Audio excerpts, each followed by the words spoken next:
que sería una propuesta que existe desde el año 2000 para crear una nueva era o un nuevo periodo que se llamaría el Antropoceno. Eh, es una propuesta de algunos este, químicos atmosféricos. Ya casi vamos a ver esa historia en más detalle, en la cual se proponía que debería en el Holoceno o al final del Holoceno debería haber otra división del tiempo geológico que se llame Antropoceno, porque desde hace varias décadas para acá, el ser humano ha influenciado demasiado la estructura del planeta a nivel global con sus tecnologías, con la destrucción ambiental, etcétera. Entonces, ese mayor impacto que ha tenido desde hace un tiempo para acá, algunos investigadores consideraban que hace méritos como para que pensemos en que estamos viviendo en un nuevo periodo, no que el Holoceno no es homogéneo, sino que a partir de cierta época se dio un auge, digamos, en la tecnología y también en la destrucción ambiental por parte del ser humano que amerita crear un nuevo periodo después del Holoceno que se llamaría el Antropoceno. Entonces, eso cortaría el Holoceno, digamos, hasta ese momento en que el ser humano comenzó a tener un mayor impacto sobre la superficie de la Tierra y sobre los ecosistemas. eh, entonces, a partir de ese momento terminaría el Holoceno y empezaría el Antropoceno.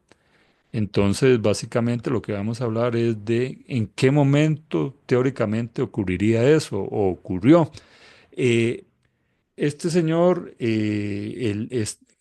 Paul Crutzen, que lo podemos ver aquí, creo, eh, en este artículo que fue muy, pero muy influyente de Nature en 2000, en el año 2000, él es químico atmosférico y proponía que debería existir después, a partir de cierto momento, que él lo definió a partir de la revolución industrial, debería terminar el Holoceno y iniciar un nuevo periodo que se llamaría el Antropoceno, debido a que, según él, había suficiente evidencia, principalmente debido al aumento considerable en el dióxido de carbono, en el metano, en las emisiones de metano, en, en los niveles, en el aumento de la temperatura global, en el aumento del derretimiento de los cascos polares, etcétera, eh, que podría marcar una nueva etapa en la evolución del planeta o en el tiempo geológico. Y entonces él fue el que inició con esta corriente o con esta idea de crear un nuevo periodo que se llamaría Antropoceno.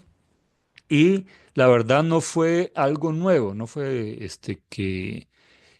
algo que él inventó solito, sino que ya había antecedentes desde 1864, en el siglo, mediados del siglo XIX, en que había varios autores, varios investigadores que proponían o mencionaban que el ser humano podía tener un impacto considerable sobre el planeta, podía transformar la superficie del planeta, principalmente debido al poder que habíamos adquirido a partir de la revolución industrial.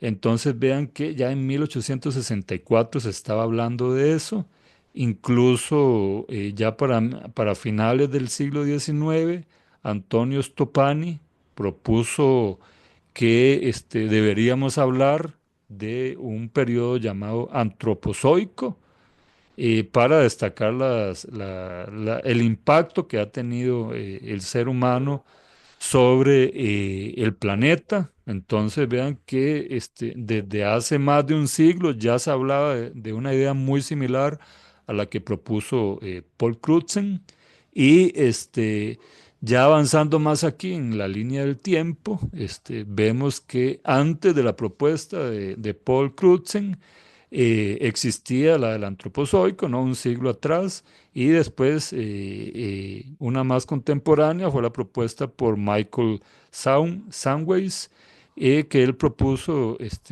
adicionar un periodo más que se llamaba eh, Homogenoceno, en el cual él consideraba las diferentes alteraciones, ¿no? que había hecho el ser humano sobre el planeta y pero a diferencia de Michael Soundways, eh, Paul Crutzen llevó su idea más allá y le propuso oficialmente al Comité Internacional de Estratigrafía que se incluyera el Antropoceno como un nuevo periodo que comenzaría a partir de 1870 eh, con todos los cambios que ya les mencioné, que el ser humano había ocasionado en la superficie del planeta y en el clima y en el deshielo de los cascos polares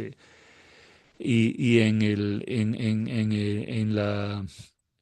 en la defaunación también del planeta, digamos, en la perturbación de los diferentes ecosistemas y principalmente en, eh, en la presencia de diferentes contaminantes ambientales asociados con actividades humanas, ¿no? Eh, entonces la pregunta es si, o la pregunta clave aquí es si el antropoceno, definido como ya mencionamos, eh, ¿es o no una nueva era geológica o estamos viviendo una nueva era geológica o sencillamente, como sostenían algunos autores aquí, responde más a una agenda política?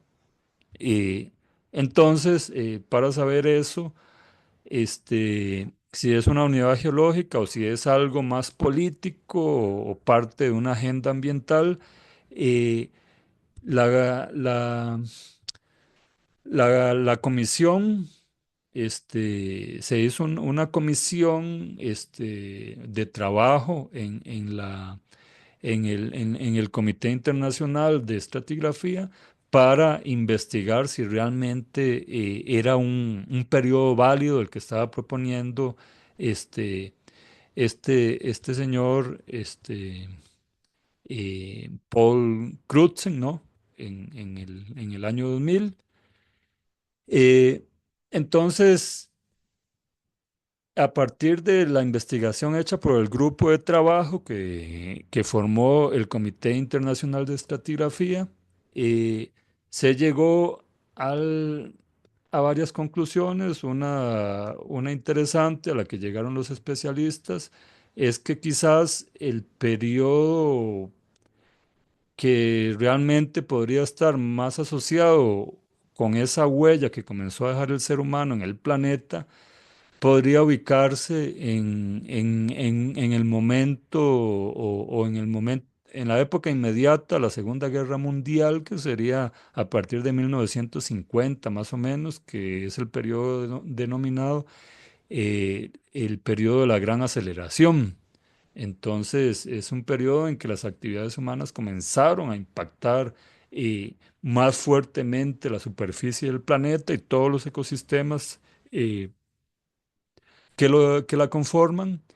Y entonces, esa fue una propuesta que hasta tenía más sentido para varios críticos, ubicar ese momento, digamos, el inicio del antropoceno en los años 50, ¿no? Porque además A partir de los 50, en 1952, para ser específico, Estados Unidos detonó la primera bomba de hidrógeno, ¿no? Que causó muchísimos estragos, como ya lo vamos a ver, y eso cambió, digamos, en cierta forma, la composición química de diferentes regiones de los suelos de diferentes regiones del planeta.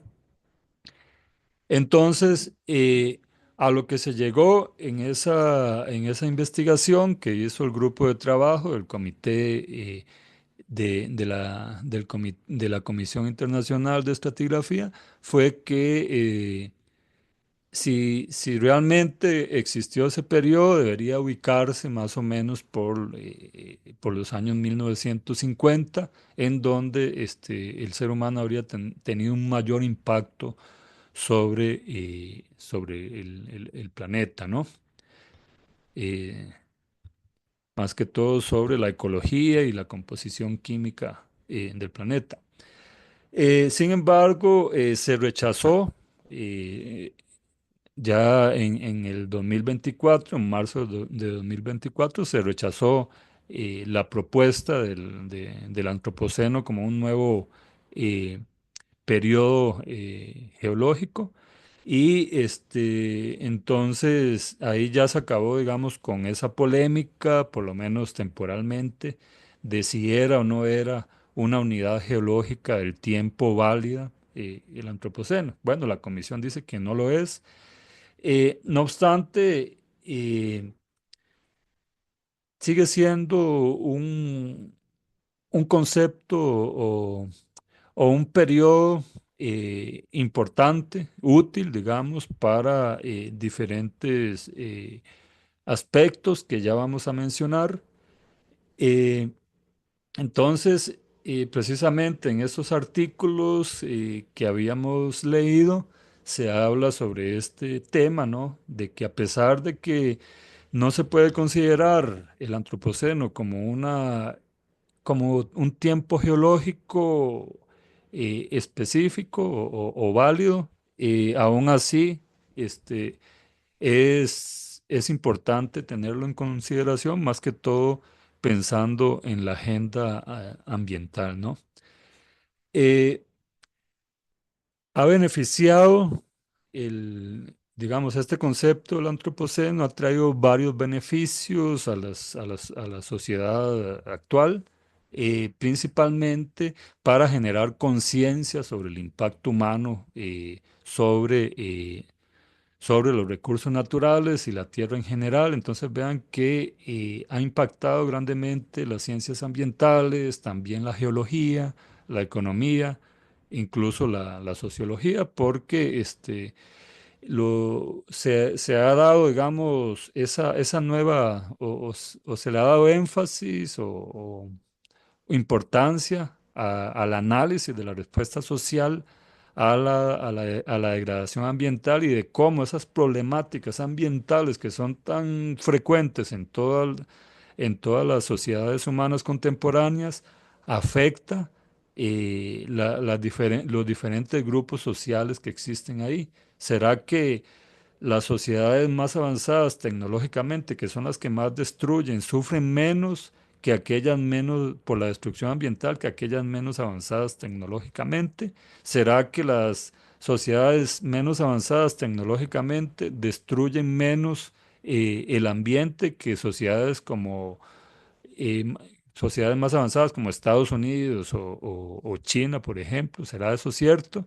¿Será cierto que los grupos humanos que tienen menos tecnología destructiva realmente destruyen menos que grupos humanos que tienen mayores avances tecnológicos? Entonces, todo ese tipo de interrogantes se han investigado de unas décadas para acá y realmente ha generado información importante. Por ejemplo, se sabe que incluso culturas indígenas que no han sido contactadas y que incluso ancestros relativamente recientes del ser humano ya hacían grandes, utilizaban la tecnología arcaica que tenían, que era principalmente el fuego, ¿no? Para hacer quemas inmensas de bosques, para poder después plantar eh, la evidencia, digamos, de tala. Ya se realizaba tala de diferentes tipos, había quemas inmensas, etcétera. Entonces, ya ese gen de la destrucción, que llamo yo, ya venía desde hace muchos miles de años, no necesariamente está asociado con los avances tecnológicos que tenemos ahorita, solo que las sociedades humanas contemporáneas, bueno, a partir de 1950, tenemos más capacidad destructiva y por eso destruimos más rápido el ambiente, ¿no? Entonces vean que son muchas áreas de el saber humano que se han visto o que han tenido beneficios de este concepto más ambiental, filosófico, político, que es el antropoceno, incluyendo eh, el arte y la literatura incluso. Entonces hay nuevas formas de expresión sobre la relación del ser humano con la tierra y hay muchas obras de arte y literatura enfocada en ese campo. Y entonces, hablando un poquito más de la historia esta del antropoceno y la propuesta de Crutzen, eh, una de los peros que se tenían o las dificultades para definir una nueva época geológica, un nuevo tiempo geológico, es ubicar un GSSP, que bueno, en estratigrafía se refiere al Global Boundary Stratotype Section and Point, es un nombre que se le da en estratigrafía, a los puntos, digamos, o secciones de estratos de la Tierra que están asociadas con el inicio de de un nuevo periodo de tiempo geológico. Entonces, ubicar el momento exacto en que empezó el antropoceno y ponerle ese clavo de oro que se llama, también se le llama así al GSSP, se le pone como una estaquita dorada a cada una de esas capas, digamos, estratigráficas que existen en el planeta, de manera que se sabe exactamente en dónde empieza y cada uno de los periodos. No fue posible hacer eso con el antropoceno. ¿Por qué? Porque, entre otras cosas, ese impacto o ese periodo, si realmente es válido, tiene que haber afectado el planeta por entero y no fue así. Hasta porque esa tecnología, digamos, destructiva no existía, no estaba distribuida uniformemente a lo largo de todo el planeta, solo estaba en algunas regiones y en algunos continentes, en algunas regiones de algunos continentes. Entonces, no se puede uniformizar, o sea, no tiene mucho sentido intentar buscar ese GSSP porque no sabemos que la tecnología o los avances tecnológicos no se desarrollaron uniformemente en todos los continentes y entonces no es posible encontrar esa capa eh, o ese momento, digamos, en que inició el antropoceno. Entonces, por eso fue que se rechazó. Había varios puntos candidatos, digamos, para hacer el punto de inicio de esta unidad geológica propuesta por Crutzen. Y se definieron, esto lo hizo el el grupo de trabajo del Comité Internacional de Estratigrafía, se definieron varios puntos principales, 12 puntos como posibles candidatos para ser el punto de inicio del antropoceno. Y uno de los mayores candidatos era hacer el GSSP, era este punto Crawford Lake, el lago Crawford en Canadá. Y específicamente a partir de 1950, porque allí se encontraron grandes concentraciones de isótopos de plutonio eh, y otros marcadores radioactivos que están directamente asociados con las actividades humanas. Y eso era evidente a partir de 1952 y cubría una amplia superficie de diferentes continentes, pero no el planeta en general, ¿no? Y este periodo de 1952 precisamente coincide con la detonación de la primera bomba de hidrógeno por Estados Unidos, ¿no? Entonces no es coincidencia. Y entonces ese era como uno de los candidatos que había. Ya luego que se propuso ese punto de inicio o para poner el clavo de oro, el comité o el grupo de trabajo del Comité Internacional de Estratigrafía dijo que no, que esas alteraciones no estaban distribuidas uniformemente en el planeta, sino en algunas regiones y en unos pocos continentes, entonces no constituye eh, un, un tiempo geológico válido. Y por eso no se rechazó, digamos, como punto de inicio de el Antropoceno, esta fecha de 1952, que es esto que está marcado aquí en rojo, esta línea que está acá. Entonces, bueno, eso es parte de la historia, digamos, de por qué no fue aceptado el Antropoceno como un tiempo geológico válido. Algunas evidencias interesantes que se suministraron en esa época, vamos a ver. Entonces, vean que a partir de 1950, también como parte de las evidencias que se dieron para designar ese como el momento, digamos, de inicio del Antropoceno, era el aumento explosivo de la población mundial, el aumento explosivo de las emisiones de carbono, eh,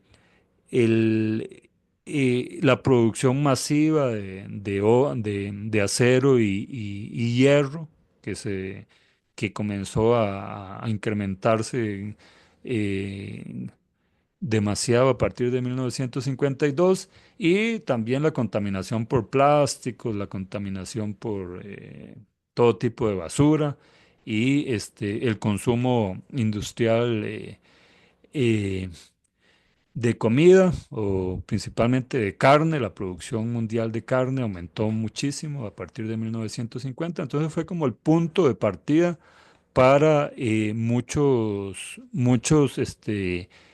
eh, actividades que están asociadas con la degradación del medio ambiente. Entonces, la propuesta era esa, incluso el impacto de la minería de diferentes tipos aumentó muchísimo también a partir de 1950 en muchos lugares del planeta. Eh, y también la defanación o la destrucción de los bosques fue otra evidencia, digamos, que se dio como para considerar a esa fecha como un periodo importante para ser el inicio, digamos, de ese periodo hipotético que sería el Antropoceno. Entonces, en ese periodo, incluso antes de 1950, ya la extinción local de muchas especies de mamíferos principalmente y aves, bueno, de vertebrados grandes, ya se incrementó muchísimo y estuvo acompañado de la destrucción de los bosques, ¿no? Eh, entonces aquí podemos verlo en un poco más de detalle en ese trabajo de Young. eh, cómo aumentó significativamente a partir de 1950 e incluso antes el número de especies de marinas y de agua dulce y terrestres amenazadas. Y bueno, y aquí lo podemos ver el número de especies amenazadas eh, por cada uno de esos taxones marinos, agua dulce y terrestres. Entonces vean que aquí a partir de 1950 tenemos eh, 770 779.000 especies de animales terrestres, de los cuales una parte considerable están en condición de amenaza. Recuerden que estos son los índices de la IUCN, de la Organización Mundial para la Conservación de la Naturaleza, en donde la categoría X se refiere a los organismos extintos que se extinguieron por X o Y razón, por causas humanas o naturales. CR se refiere a las especies que están críticamente amenazadas cerca de la extinción. Es la categoría en endangered, que son animales amenazados, tienen poblaciones bajas y corren peligro de desaparecer. Vulnerables son aquellos que tienen cierto grado de vulnerabilidad, ya sea porque la población ha reducido, porque su distribución es muy restringida o porque hay mucha destrucción de su hábitat, etcétera. Y less concern, LC, es que la preocupación es baja, digamos. Entonces, vean que entre más colorado, por decirlo así, sea la barra esta, más amenazado está el animal. Y ya si tiene este colorcito que está aquí, que es como un rojo café, no sé cómo llamarlo, y esos ya son animales que se extinguieron localmente y en teoría eso aumentó el número de especies extintas localmente, aumentó a partir de 1950 y hasta la fecha. Y bueno, aquí lo estamos viendo también, porcentaje amenazado por el grupo, por grupo, ¿no? Entonces, la misma cosa. Vean que en el caso de los mamíferos, que son los animales más relacionados con nosotros, pues también la extinción o el grado de amenaza es considerable. De 5.260 especies de mamíferos terrestres, por ejemplo, existe una parte importante que tienen algún grado de amenaza, ya sea algunos pocos están extintos y muchos de ellos los extinguimos nosotros mismos, ¿no? Que son los mamíferos más grandes, normalmente los que se ven más afectados por las actividades humanas, y hay una parte, un porcentaje que también está críticamente amenazado. Y otros de estos animales están en condición vulnerable, ¿no? Entonces, el número de taxas de animales, principalmente de mamíferos y aves grandes que se han extinguido o que están al borde de la extinción, aumentaron significativamente a partir de 1950 también. Entonces, esto era lo que queríamos hablar hoy.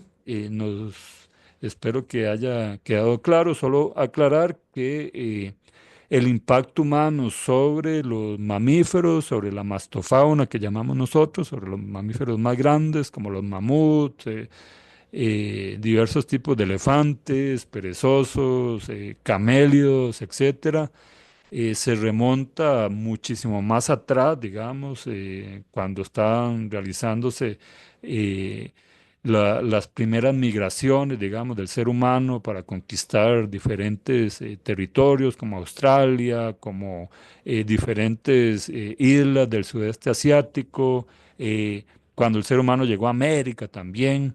Atrás de ellos, estamos hablando de hace unos 40.000 años atrás, para acá, el ser humano o nuestros ancestros más próximos o los primeros homos que salieron de África hacia otros continentes, dejaron atrás de sí una estela de extinción, que eran principalmente los animales de caza mayor, eh, entonces no incluyendo también otras especies de Homo, ¿no?